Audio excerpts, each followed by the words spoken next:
குருஜி மகாவிஷ்ணுவுடன் மகா சிவராத்திரி 2026 பிப்ரவரி 15 மாலை 7 மணிக்கு சிவனின் அருளை பெறும் அரிய வாய்ப்பு ஜூம் மூலமாக ஆன்லைனில் நடைபெறும். இப்போதே முன்பதிவு செய்யுங்கள்.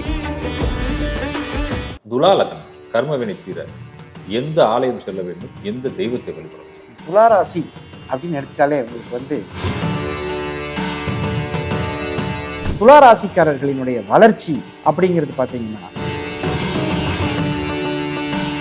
செவ்வாய்னாலே உங்களுக்கு என்னன்னு கேட்டீங்கன்னா பூமி காரகன்னு பேர். இந்த பூமி சம்பந்தப்பட்ட விஷயங்களில் மாட்டிக்கொள்ளாத துளாராசிக்காரர்கள் கிடையாது. நம்ம நிறைய பேர் என்ன நினைக்கிறோம்னா, ராசி கட்டத்தில் ஒரு கிரகம் வலிமையா இருக்கு, வலிமை இல்லாம இருக்கு. ஆனால் திரேகானம் என்பது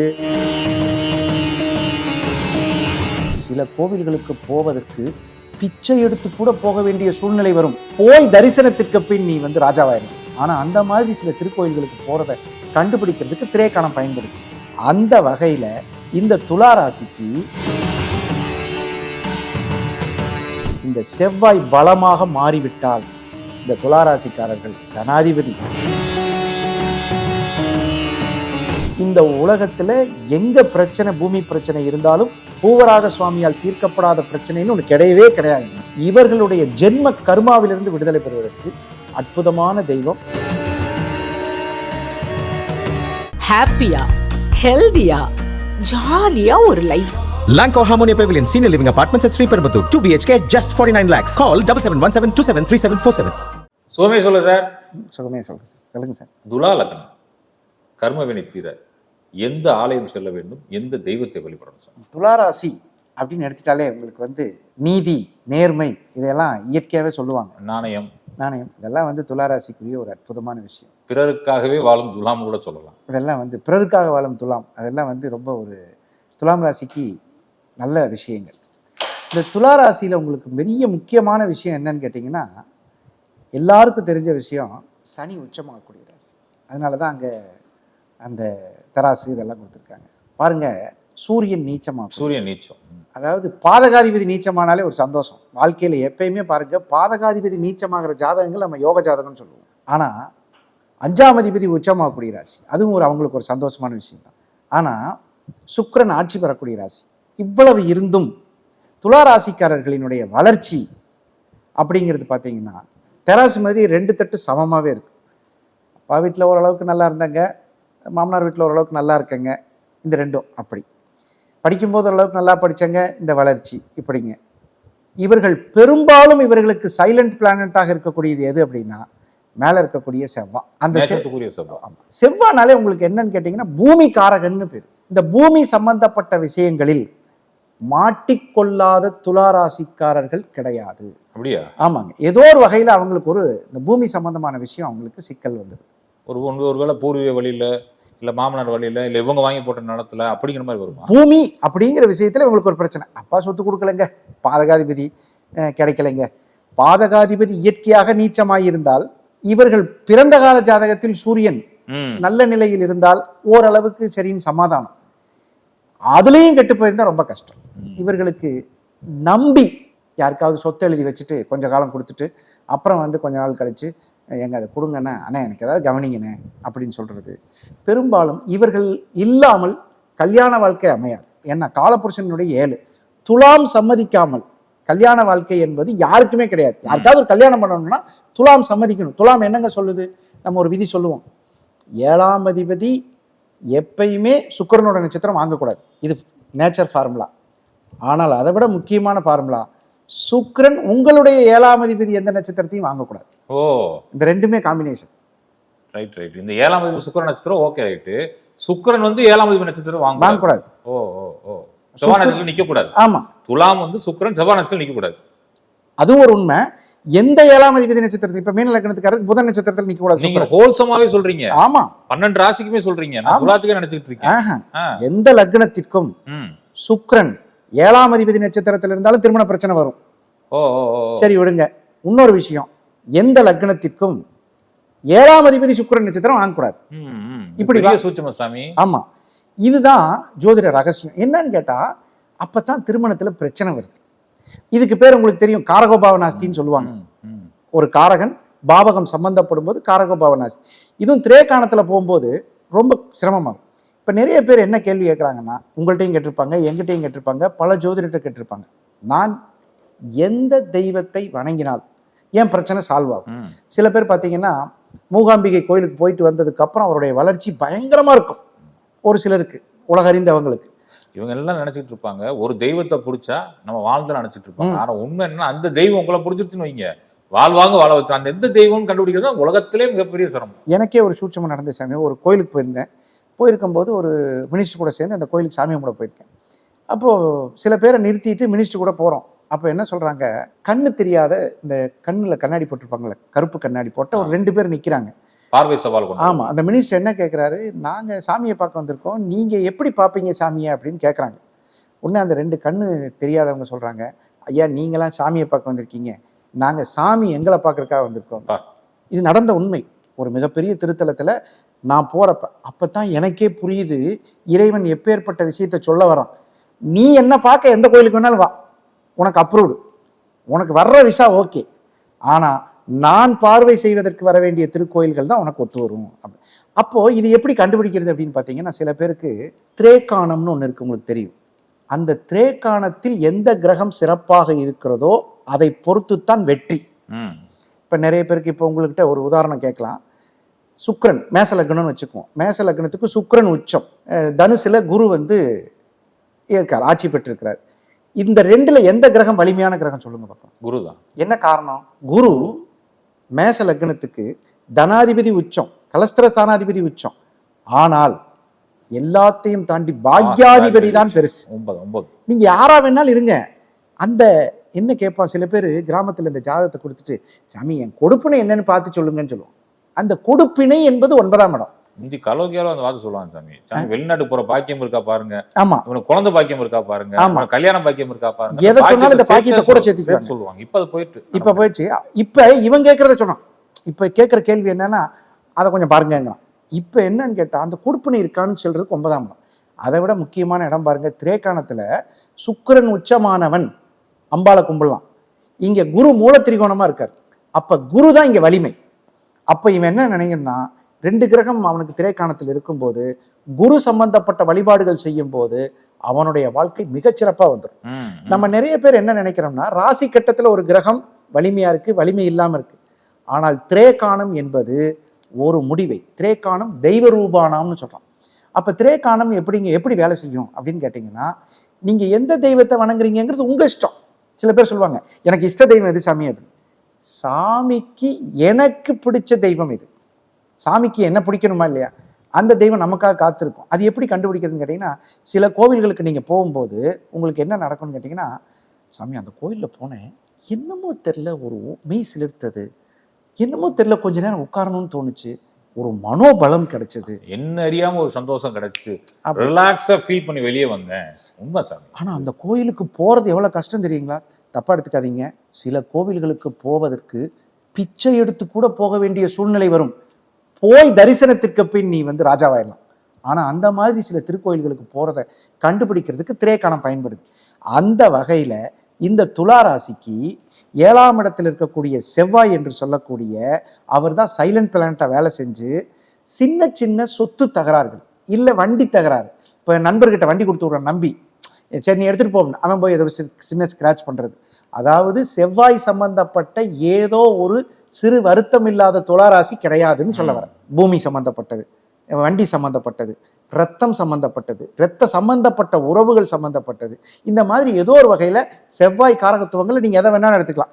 கூட பிறந்தவங்களுக்கு செஞ்சு செஞ்சு செஞ்சு செஞ்சே கஷ்டப்படுறது துளாராசி. அதை சொல்லும்போது அவங்க சொல்லும்போது ரொம்ப அழகாக சொல்லுவாங்க, இந்த மாதிரி யாருமே இருக்க முடியாதுங்க, அள்ளி அள்ளி கொடுத்தேன், ஒருத்தருமே கண்டுக்கல. கடைசிக்கு நீங்கள் கேட்கலாம், இந்த குங்குமம் போட்டு வைக்கிறாங்க இல்லையா, அந்த கெமிக்கல் பட்டு ஸ்கின் அலர்ஜி வந்தால் கூட செவ்வாய் தான். அந்த அளவுக்கு 7th லார்டு செவ்வாய் இவர்களுக்கு அந்த வேலையை செய்யும்.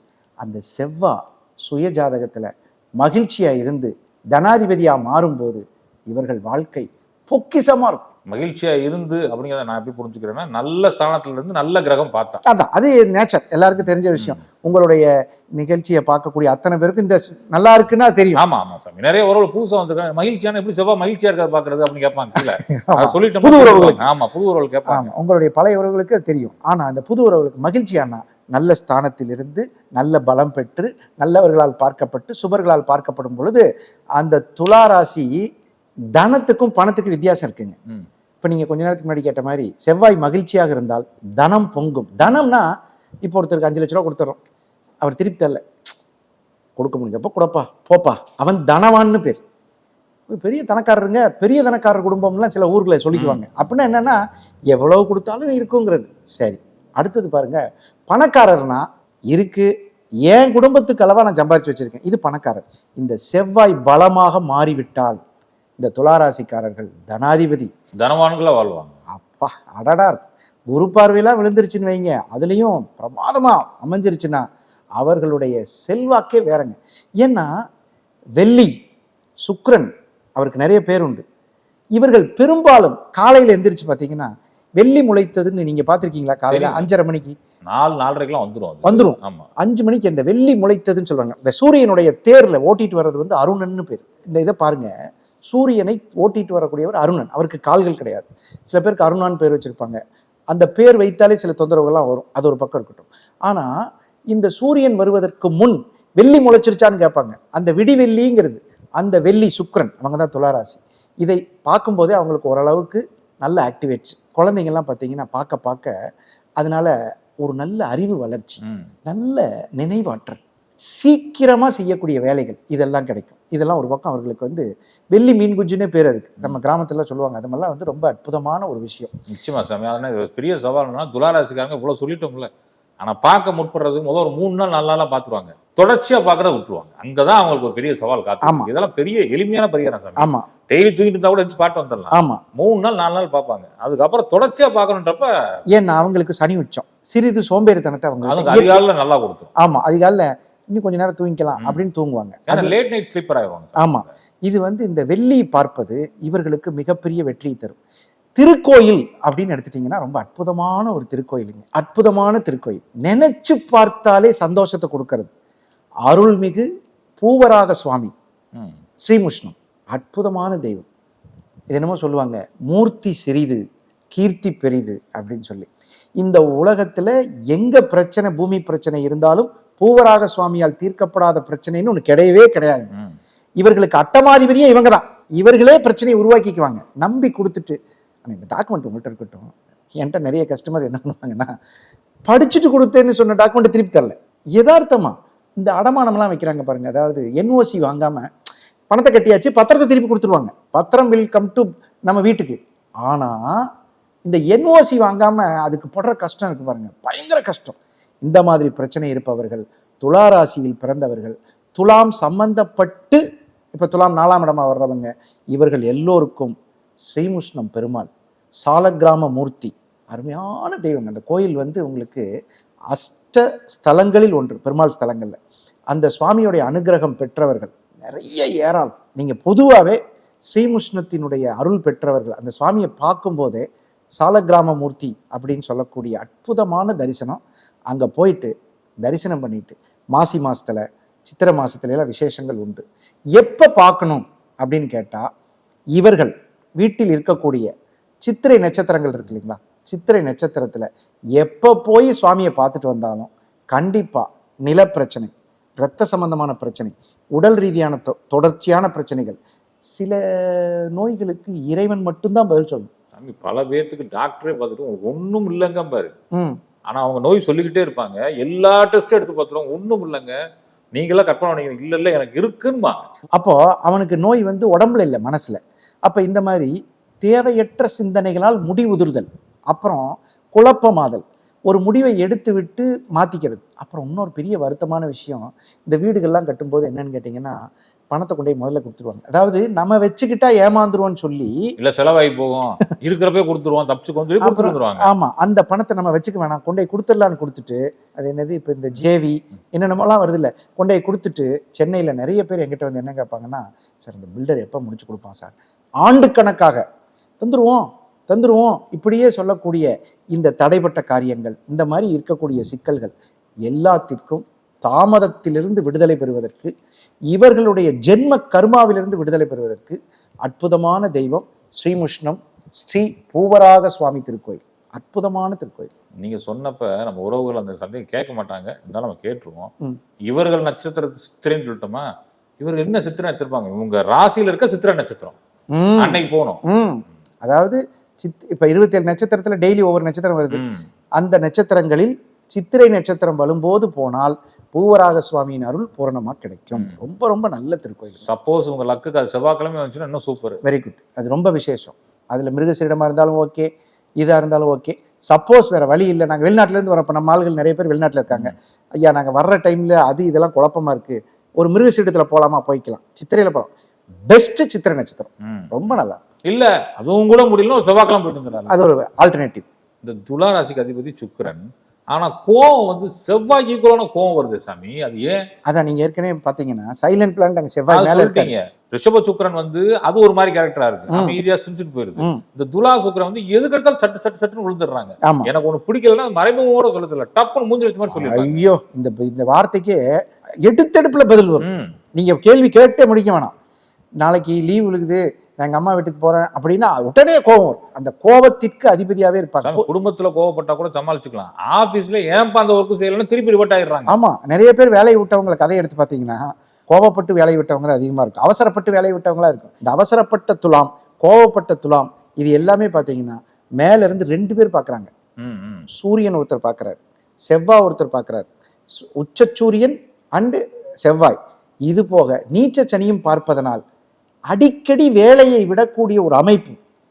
இவங்க கரெக்டா செஞ்சிருக்காங்க, எல்லா இடத்துலயும் கரெக்டா செஞ்சா கூட தப்பு வரும். இல்ல நீங்க செஞ்சுட்டீங்களா அப்படின்னு கேட்டா எனக்கு கொடுத்துட்டீங்களா கேட்க கூடாது. நீங்க கேட்கக்கூடாது, நான் செஞ்சு கொடுத்துருவேன், நீங்க எதுக்கு அடிக்கடி எனக்கு ரிமைண்ட் பண்றீங்க அப்படிங்கிறதுல ஒரு கோவம் வந்துருது. இதனால வந்து இவங்களுடைய பொருளாதார பாதிப்பு, 2ஆம் இடம் பாதிக்கக்கூடிய அமைப்பு வருது. அதனால மேக்சிமம் கோபத்தை குறைத்துக் கொள்வதற்கும் இந்த கோயிலுக்கு போயிட்டு வர்றது ரொம்ப நல்லது. சூப்பரா இருக்கும் இல்லையா? கர்ம வினை தீர அருள்மிகு பூவராக சுவாமி துலா ராசிக்கு மேஜர் சப்போர்ட். சரிங்க சாமி, அங்க போய் நான் மிச்ச ராசி கேட்கல, எனக்கு துலா மட்டும் கேட்கணும் போல வந்துச்சு. அங்க போய் சும்மா வழிபாடு பண்ணா போதுமா, இல்ல விளக்கு வச்சு கும்பிட்டு வரணுமா?